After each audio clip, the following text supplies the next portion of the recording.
Значи, на лъвицата е писнало сега да ходи постоянно с охрана и отишла един ден при лъва и му казала: виж сега, съпружа, нали?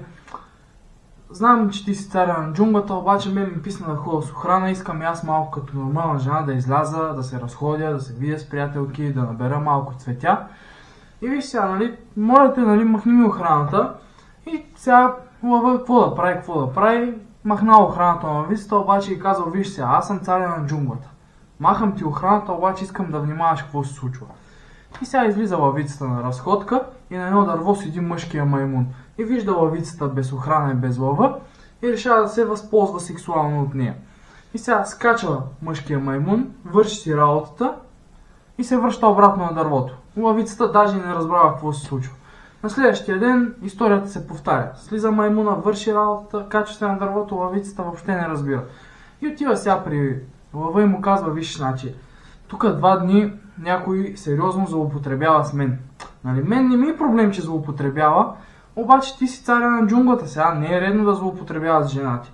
Ядосал се сега такъв мъжкия лъв, отишъл, събрал всички животни и им казал: вижте сега, знам, че някой злоупотребява с жена ми.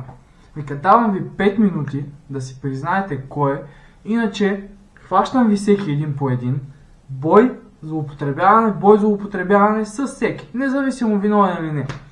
И сега пристига мъжкия хиен, такъв закъснял, нарежда се до мъжкия маймун и пита: абе, за какво ни е събрал лъва тука? И той: виж сега, значи, търси си кой да управлява джунглата, докато него го няма, нали? Супер, нали? Какво трябва да се направи? Нищо, само трябва да си дигнеш ръката.